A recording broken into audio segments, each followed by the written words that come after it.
Manifold Garden is a beautiful game. It's a video game developed by William Scheer over the course of 5 years and released in 2019 for the PS4. William was formerly known for his massive balloon structures, reportedly having a fascination with scale in his work, but eventually wanted to move on to a new medium. Finding most materials too expensive for what he wanted to do, he found one place where he could explore near infinite space almost entirely for free: video games. Manifold Garden is a puzzle game that works in non-Euclidean space. Every individual room is endless, having solutions often require wrapping through endless copies of the same area, and yet somehow connecting these rooms with simple, seamless hallways. 2 years after its original release, in 2021, it was ported to PC, and it blew me away. While I had always seen games as art, this game felt like an art piece that you could play. At the time, I was a very small channel still trying to figure out what kind of content I even wanted to make after years of experimenting, and only recently discovered the genre of video essays. And so, with a lot of unrefined passion and a lot of unearned confidence, I decided to delve into this world and come out the other side. Manifold Garden is a Beautiful Game is the title of a YouTube video I made now nearly 3 years ago. It didn't go viral or anything, it's sitting nowadays at around 25,000 views, but it is the single most important video that I have ever made. Video games are far from the first medium to be constantly re-experienced. Anyone that has loved a good book or show or movie knows that 1 or 2 or 50 they found themselves coming back to time and time again. They vary in how easy or tedious they are to go through, and games are no different, while also being very, very different. The question of why do we replay video games, to me, has a slightly different answer than the rest, and also slightly different effects for doing so. Now, you don't need me to tell you this, but the main difference between games and everything else is that you interact with the world of the video games you play. What this means is that when it comes to replaying a game versus rewatching a show, there's theoretically much more that you can get out of it. While other forms of media are experienced mostly in a line, even if the structure of it is non-linear, your route through a game is just one line through something necessarily bigger than your first experience ever could be. Your playthrough doesn't exist on a roller coaster, even for very linear games. It's one sliver of a larger dimension of possible experiences. This isn't just limited to where you go physically, but in the abstract sense as well. Difficulty settings, for example, change the entire way you view and interact with your environment. Being able to get away with more or less and often needing to learn more about the game and how it works to beat its harder challenges. Secrets litter every video game, from actual physical locations to silly modes or hidden messages. Glitches and exploits can entirely uproot the game's design, letting you fly across a map or skip through areas entirely. This hypothetical zone of experience is larger in every sense than any other form of media really could be. However, the degree to which you can replay games in a meaningful way, how long it takes to map out the whole world of this experiential space, varies from very small to overwhelmingly large. I've spoken a few times now on this channel about the idea of forever games, a concept getting increasingly more common as time has gone on. It's a game that, at its ideal, functions a lot like a sport. You're given a set of rules, a common means to participate in it, and that set of rules and place alone is fun and interesting enough to be played theoretically forever. One of the decenter examples is Rocket League, maybe the most sportsy forever game, with its playable area literally and metaphorically taking place in the confines of an arena. You and either 0, 1, 2, or 3 of your friends face off against an equal number of opponents in 5-minute matches of car soccer. You're given boost pads that litter the arena, which both give you extra speed and acceleration as well as the ability to fly with enough practice and skill. This and just a few more nuances in the rules is all Rocket League is and has been at its core since release, and yet it has been continually played to this day. The natural extension of this sort of thing brings us to esports, professional competitions between the very best players at any one particular game. In the past, including a game as an esport at big events for games would only last a few years at most, since competitive games used to be released almost entirely in ongoing entries, evolving with each one and having the former abandoned. Nowadays, though, it seems like games aiming to be esports want to be like actual sports, a permanent fixture in the system. However, companies keep finding out just how hard that is. When we think of globally recognized and played competitions, the list is very, very small. The amount of sports that were made and never popularized or died out or mutated into something else and had its original version abandoned is uncountable. But when it comes to real-life sports, no one person owns the right to its existence. Even though there's federations that are given legitimacy and do logistical work to create leagues, if they all suddenly toppled over tomorrow, the game could still be played and new federations would spring up quickly. Football exists by itself. However, these video game sports, these forever games, are trapped in the digital world, and as such have many different complications. When a company releases a game like this, they own the game and the universe and means by which to play it. They take years and millions of dollars to make, so where other sports could be proposed and fail without issue, these game publishers' existences rely on the success of these games, regardless of how much it should naturally survive without intervention. It takes money to keep the servers up, not just giving infrastructure to the pro players, but to every single person playing the game, potentially millions of people. And so, when the vast majority of them start to die out, as they naturally do, these games need to start implementing life support. Constant balance patches, regular content updates, custom game modes, new characters launching every 3 months that completely uproot the meta every time. Their solution is to keep trying to expand the space that the game takes up and to shift the things already inside of it. The longer that someone spends exploring a game for the first time, sifting through its new content, the longer you delay the rot. It's like muscle confusion but for gamers. You can never get used to something if it never stays the same. And yet, even with these measures in place, the vast majority of these games still slowly die out. Even Rocket League, after several years of success, started to feel the train slowing down and didn't want to see if it would stabilize or if it was just too late for the game. And so, after being bought out by Epic, the game went free to play. A classic move nowadays. Even before then, there was new game modes and experimentation, but afterwards this became a constant thing. Microtransactions existed in the game since its launch like most other of these forever games, but it has only gotten more and more insidious as time has gone on. And all of this constant shuffling and shifting and endless addition is done to fight exactly one thing, the irreversible change that comes with endless re-experience. The time around a game's release is normally the most fun the game ever gets. Nobody knows what's good and what works, so ideas are shooting out from every direction for what the game is and could be. Wild and unrealistic strategies have a good chance of working, new tricks get discovered constantly, and the spectacle of what people are able to do makes the community rabid to discover everything the game has to offer. And then, they discover everything the game has to offer. And this is where the problems start. Once the scope of the game is found, its limits fully charted and mapped, the search for more has to be directed inward. As players improve, the differences between winning and losing go from large swings and daring plays to smaller nuances in game mechanics and small tactical decisions, execution meaning more and more as time goes on. Suddenly, despite the game being large in scope, the functional playable area of what you can get away with starts to constrict, all while the enjoyment for winning with each and every cycle of the gameplay loop gets lesser and lesser. This whole wide world of interaction, all of the possibilities the game has to offer, gets smaller over time. And as the functional playable space begins to shrink a few weeks to months after release, two things happen. Either the game finds a state of stability, or it dies very, very slowly. And it honestly feels, the longer the gaming industry goes on, that whether it lives or dies basically boils down to luck. Developers, before a game releases, cannot possibly account for the exhaustive depth that millions of players exploring a game does to its DNA or how the culture around it develops. You can only account for so much. The most recent example I've seen is with the game Helldivers 2. The game has only been out a bit longer than a month now, and it already seems like the honeymoon phase of the game is starting to come to an end. It released to a swath of positivity and hype, with video essays trying to answer the deep analytical question of why is game fun? And still, at this point, most players are having a ridiculous amount of fun with the game. It is a super fun game. And yet, without a doubt, the rot has already begun. If you saunter on over to Helldivers Twitter or Steam discussions or their subreddit, you will find landmines among the terrain.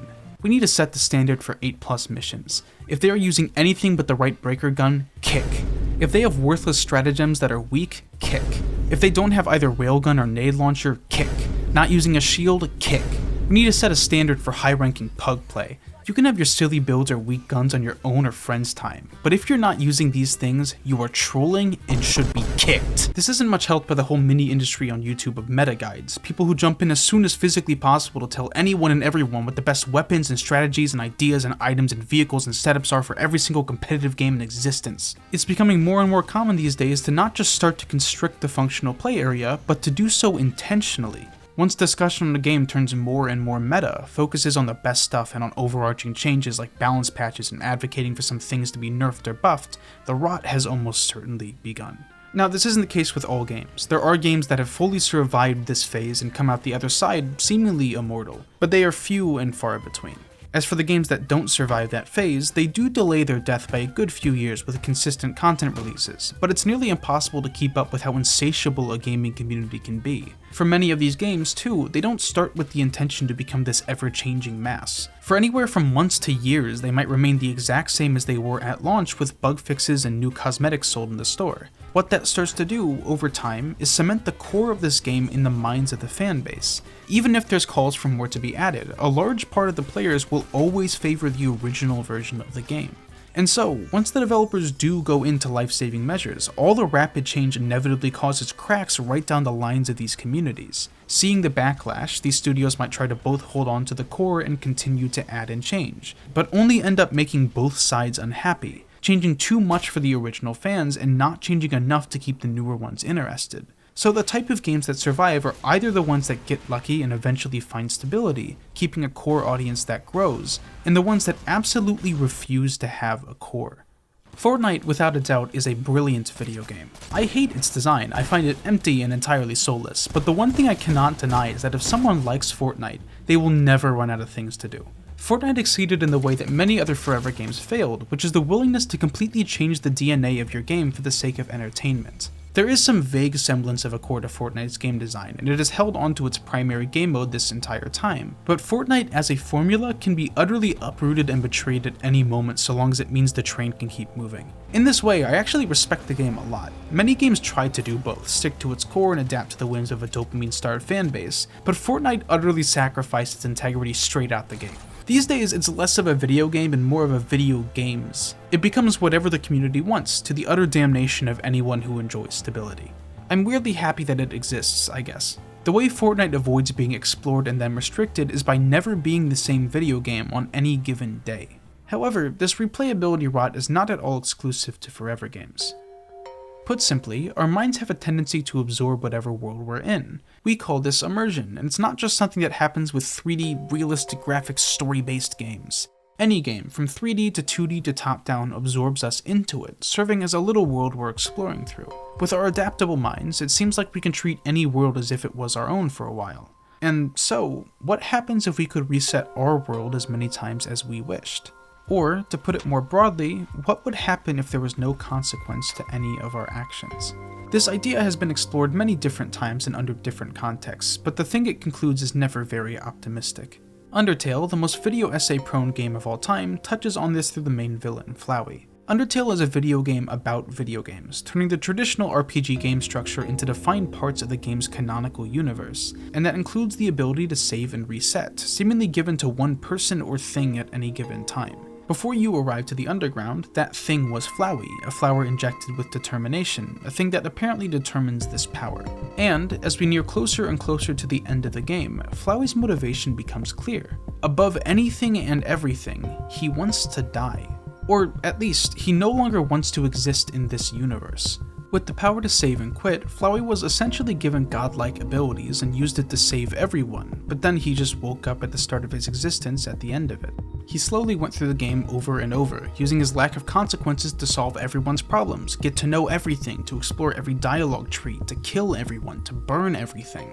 And with every loop, his world became less and less real. Everything was determined, and as such, there was no more life to it. As weird as it sounds, the more we play a game, the more of a game it becomes. The less our minds can treat it as a world, as something unique and emergent and magical.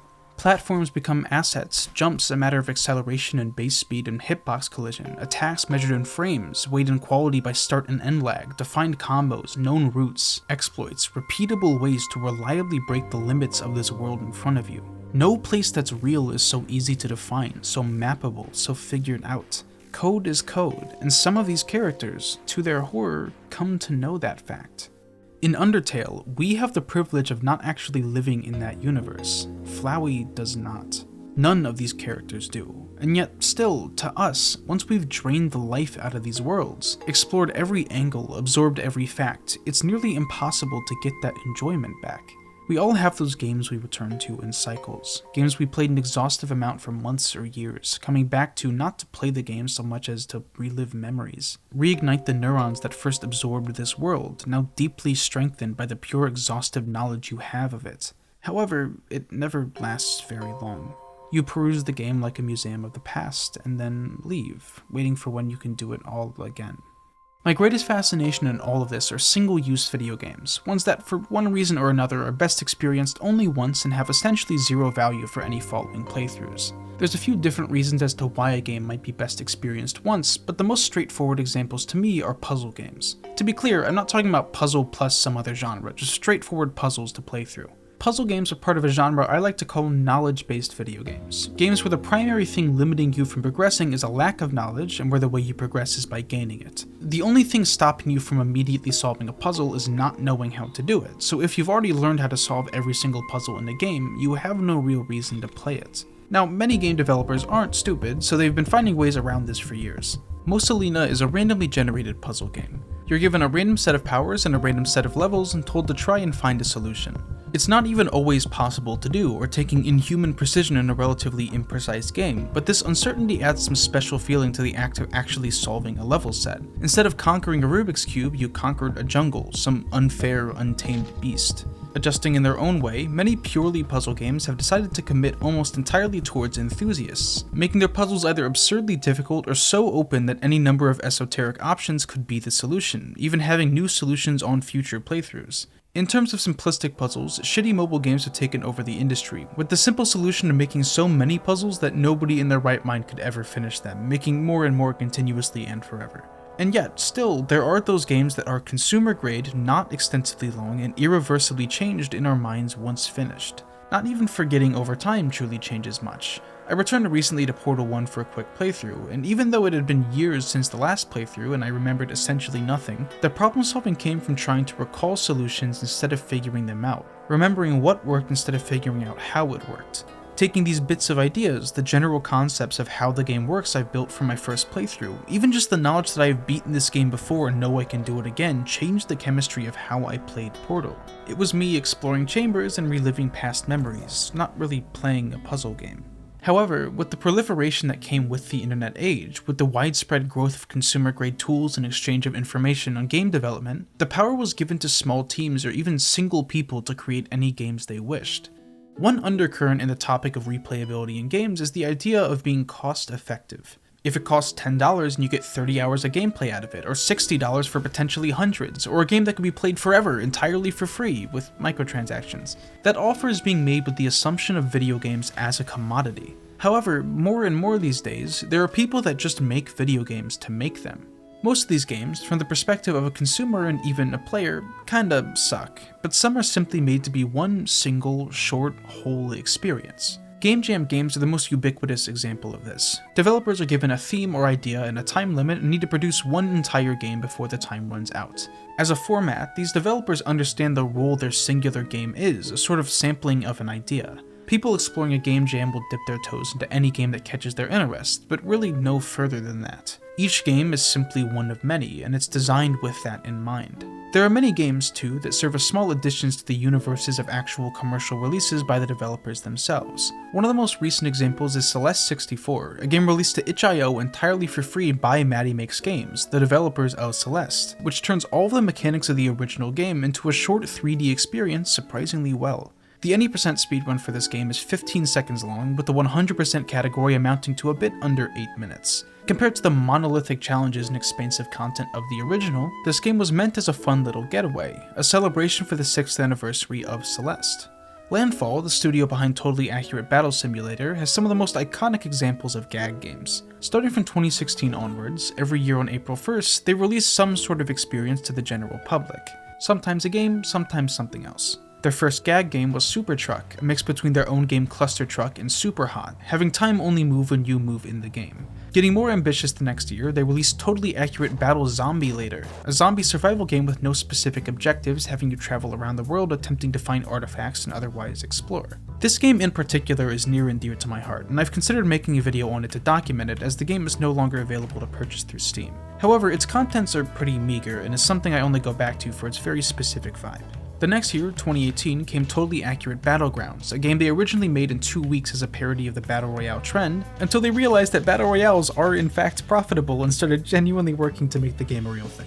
It's a rare and appreciated thing to see these powerful tools and engines and styles forged by specific companies used in things made purely for fun, and not necessarily designed to be a thing of monetary value. Another in the genre of single-use games, and maybe the most iconic, are video games designed exclusively to be an experience. While most games are a big space that you take one of many routes through with every new playthrough, experiential games are more like a hallway. Storytelling and video games are often at odds with each other for the simple reason that the players, us humans, don't really have stakes in this world. There's no point for us to abide by social conventions or act cautiously or not just steal everything and murder every single NPC. Games need to occasionally limit the player's freedom in order for the story to happen, but the more the game tries to tell a deeply affecting story, the less freedom the player tends to have. In that way, the player and the character they're controlling serve as the two idealistic ends of video games as a product. The player represents the freedom and entertainment that video games provide, being this amazingly stimulating toy that's interactive in a way that most other media simply isn't. On the other, the character is a being that actually exists in this world, a world with real stakes and depth and meaning to them. The more that we're made to act like the character, to be put in their shoes in terms of power and ability, the more that these worlds can tailor an affecting experience. Most games do an awkward compromise between these two ends, having gameplay sections and then breaking them up with cutscenes, allowing the important parts of the story to play out without us being able to actually affect them.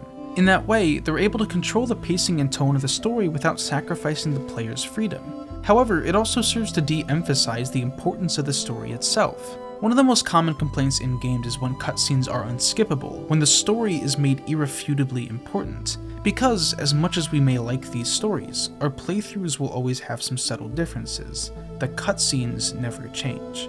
What these experiential games do, however, is put the story at the forefront of everything. The game is structured entirely around the story, allowing player freedom in the abstract sense of us being the one that actually does the actions instead of simply watching them.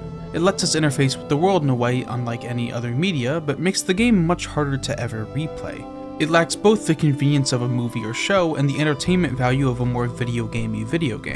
However, replayability isn't really the point. The term walking simulator has been used deridingly for years now, describing games that are basically just stories you walk around in, but these often become some of the most emotionally impacting games of all time. Firewatch is a game I've already spoken about in another video, but it's notable just how much more the game impacts you because of the fact that you interact with it. The game starts with the tale of Henry and his wife Julia, someone he meets and lives a charmed life with until she develops early onset dementia. After being unable to take care of her and having either her family or a home look out for her for the rest of her life, you see an ad in the paper for a job as a fire lookout. And, with nothing left, with everything you ever loved disappearing, you take it. Firewatch as a story is about escapism. Shoshone National Park is the only place we, as the player, get to see in the story, and it serves as an escapist fantasy for Henry himself.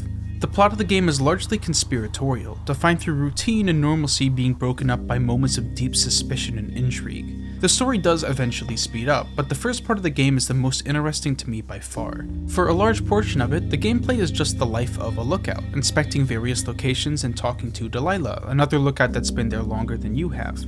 The game does its best to give the feeling of actually being in some idyllic national park, including in the ways you navigate it.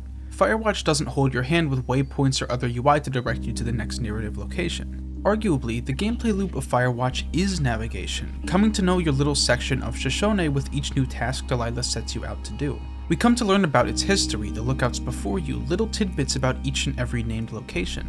To an extent, the forest is given just as much character as Henry or Delilah, and with every new day, you come to know more not just about our two main characters, but the forest itself and the mysteries it contains. Most narratives in other mediums use the idea of dramatic irony, the gap between the viewer's understanding and the characters. Even some video games do this, using what we know and what the main character doesn't to build tension. However, in most other mediums, we're given the privilege as viewers of different perspectives on different characters. In video games, we most often are simply the eyes and limbs of the main character, and so, other than recognizing some suspicious behavior at the beginning sooner than Henry, we're taken along almost the exact same ride. From the very first strange instance, Delilah seemingly talking about you to another fire lookout, our understanding and suspicions are guided by Henry's and Delilah's perspectives and not the all-seeing eye of the plot.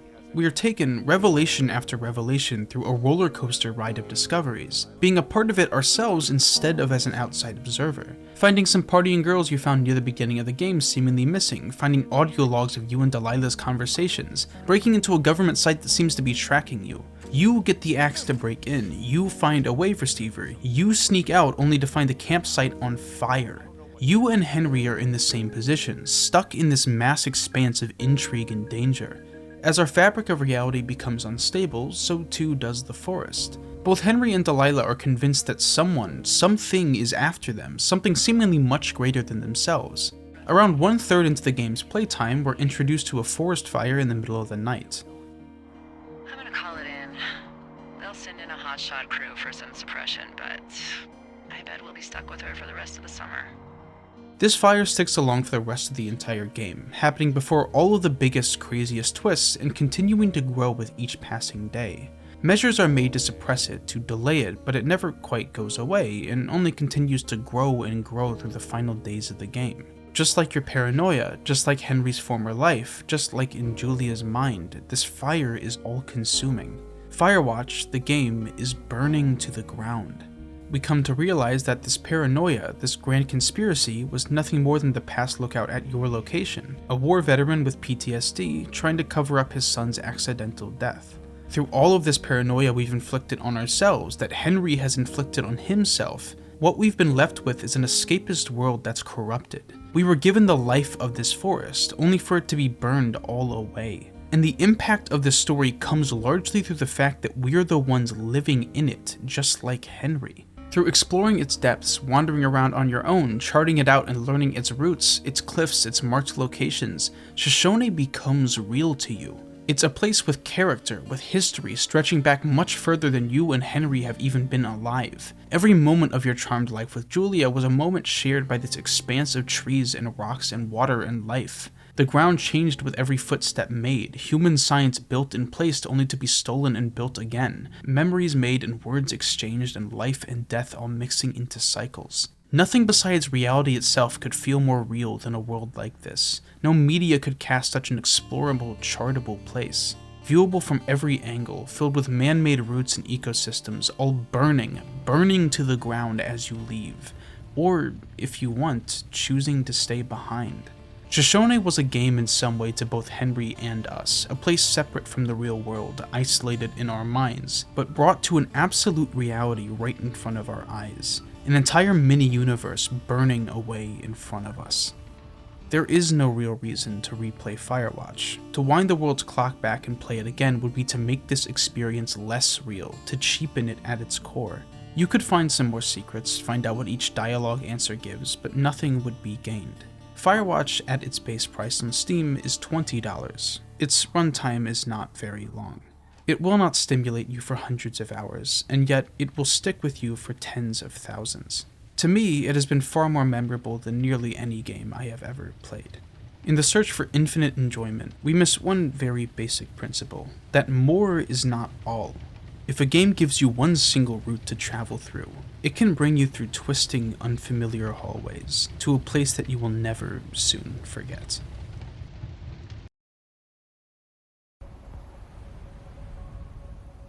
Manifold Garden is both a puzzle game and an experience. The gameplay loop, if you could call it such a thing, is changing gravity and moving cubes around in order to solve puzzles and move to the next room. You're surrounded at all times by infinite copies of the island you're moving around on and lack the ability to jump, forcing you to fall through infinite space in order to navigate your way through. The rushing sound of wind while falling, in most games, is a sign of impending death, accidentally running off a cliff or going too far out of bounds. But this is a place that simultaneously has no bounds and is still limited in scope. You could fall for 1,000,000 years and be only 5 seconds from the nearest piece of land. It is impossible to die in Manifold Garden. There are no hazards, no risk, not even significant trouble with solving the puzzles themselves. The entire game, from head to toe, is obsessed with the idea of being seamless. There exists no UI to crowd the screen and as few instructions as possible. Every room teaches you something new just by how presently obvious what you need to do is. The game, at no point, becomes incredibly complex, despite solutions occasionally needing some creative problem solving. No hurdle is too great to stop the experience entirely, making the puzzles more of a means to stimulate than being the actual primary draw to the game. The game consists of 7 different chapters, all with the nebulous goal of completing this cube garden on each plane of gravity and one more chapter after you manage to do so. Outside of the moments just after completing each section, the game lacks any loading screen whatsoever. It is possible to walk the entire game from front to back in one continuous route. While nearly every game's world is broken up through video gamey elements, reminders that this isn't a real world, Manifold Garden tries its best to remove that mental barrier. And yet, simultaneously, this game constantly reminds you that this is a world that is intentionally designed. The level design itself is as unnatural as possible, existing through these brutalist, concrete, angular structures, with the only splashes of color existing through blocks and buttons. Gears are shown in far-off distances and operating the vague machinery powering everything, but no answers are given as to who really made this world. The final chapter, after you finish the garden, ends in a strange way. To build the garden up until this point, you need to get these objects, called God Cubes, that you would plant, growing the tree and the rest of the courtyard with it on each plane of gravity. But in the final chapter, despite the garden being finished, you get one more seed to plant. This time, it sprouts an entire endless city, flocks of birds and a rainbow hue coloring the landscape. But most importantly, one more thing sprouts alongside the city, a way out. Hitting one final button, you open the door to see something you haven't seen anywhere else in the game. A vast expanse of absolutely nothing. Turning back shows an endless wall, the bounds of this infinitely enclosed space. Where you're moving to now is an entirely different kind of infinity. The goal of your character in this game was to reach the end of it, both physically and literally, but for one purpose and one purpose only: to finally cease to exist. You're able to peer into the nothingness as long as you'd like, explore the entire game again if you want, but there's only one thing left to do. The game is over. You jump.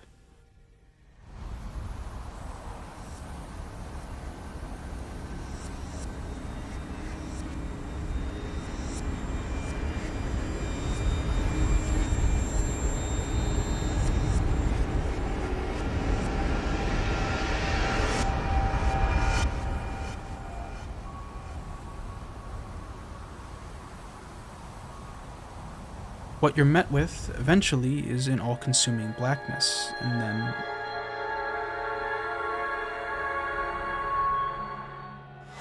dimensions melting in with each other, structures forming and unforming, changing directions, floating through this collapsing universe around you.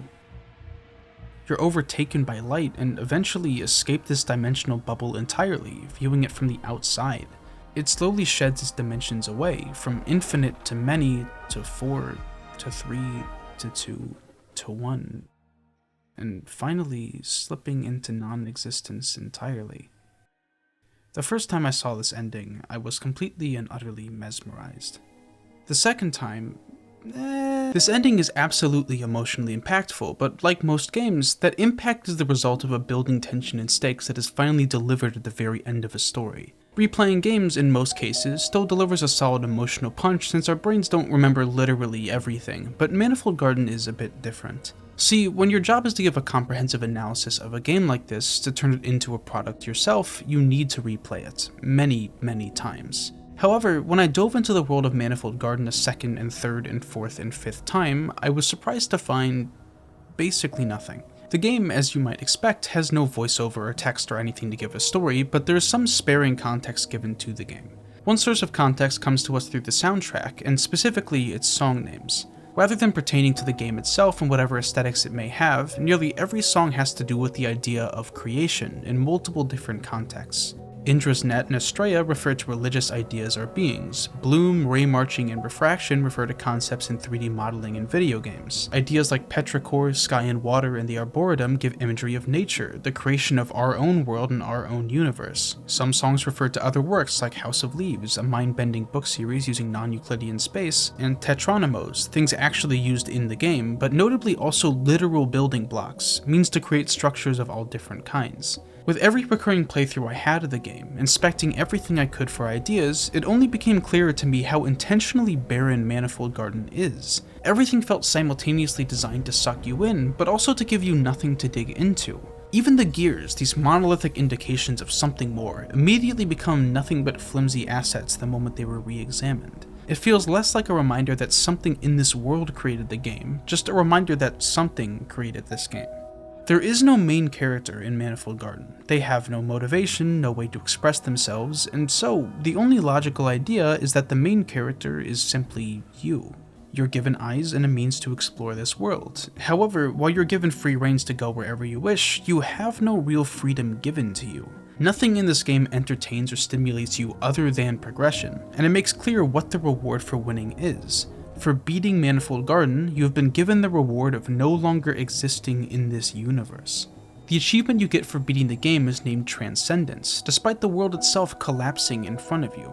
That leaves the question of what exactly we're transcending to. And to me, the answer is fairly obvious. We're transcending from this limited, barren world back into ours. The satisfaction of the game comes with exploring everything it has to offer and then actually being allowed to leave, to transcend back into our own complicated, consequential universe. And yet, Williams seemed to understand that the game itself wouldn't settle right for some people. There is more in the game, specifically one more route, but it feels separated from what the game actually has to say. Throughout your first playthrough, you might notice in several locations a door that you have no ability to access. You might think that you'll wrap back around to it later, but you just keep going forward through a linear game experience all the way until the end of the game entirely. If you feel unsatisfied with the first playthrough, you might go back into the game and start to scrub through each and every level until you find something. Almost immediately you find a mysterious dark threshold, and in the next room you find a door locked by a cube seemingly entirely absent from the room. As you keep going, you find more and more hidden rooms and routes, ones that take you to different chapters of the game entirely, and so a question starts to form in your mind. Can you get to the end of the game without growing a single side of the garden? In contrast to the fairly smooth experience of the game proper, this route requires annoyingly dense logistical planning, scouring every little tiny piece of every single area of the game, dizzyingly complicated game-wide problem solving, all to get to the end of the game in a slightly different way. This route, seemingly, was made intentionally unfairly difficult. I can admit that even I gave up after 3 or 4 hours of being lost and found out that I had missed several secret locations necessary to figuring it out, meaning I had basically not even completed step 1. And further, unlike the smooth experience of the base game, this one has solutions that are arguably clunky. Rather than steady progression, you zip from one place to the next seemingly with no logic to it. Some solutions have you boringly go in and out of one room to get a cube over and over again. It feels weirdly punishing instead of rewarding, expressed entirely through the game design itself. That Transcended achievement is not the only one to give us some context. Both PC and PS4 shares the exact same list of achievements with the same names, except for one additional one on the PC. Achievement names are interesting most of the time because they tend to reflect the tone and style of whatever game they're for, from funny to serious to absurd, but Manifold Garden's achievements are very literal. Some are run-of-the-mill, like thinking with portals for solving a portal puzzle, a reference to another game, but most of them are things like Orange Complete, for completing the orange level, Color change the color of a cube, non-Euclidean fluid mechanics for directing water through a portal, discover hydro energy for using water to power a cog, plant a seed for growing a tree. Each of these achievements, in fact almost every achievement in the game, is gained just by going through the main route. You must do all of these things just to get to the end of the game. Achievements in games tend to either be a mark of progression or a challenge to go out of your way for, but that latter category is almost entirely non-existent, except, of course, the achievement for beating the game through the secret route. And its name, in contrast to the tone of the rest, is The Game Is Not Enough. What made this entire route seem so out of place for me appears to be intentional. It is some arbitrary bit of gameplay inserted for people who want more out of this experience that actively rejects the idea of more. Even further, in the Steam release, one more achievement was added, one for getting all the other achievements, with the name What Does It All Mean? It felt like the game was mocking me, or rather serving as some meta-representation of the idea of analyzing a game and its universe. With every new recursion, every new journey through the game, and every time I left with essentially nothing new, it was a reinforcement of the game's themes, a demonstration of the limits of these universes we create, of the flimsy nature of what we call depth inside of them. It removes that barrier between character and player, places you exactly in the position of a character in a universe stripped of plot or any idea of aesthetics while still immersing you. There is no illusion given, no world that is eventually dissected, everything is laid out bare in the very first playthrough. You are the main character, and the creator of this world is William Shear.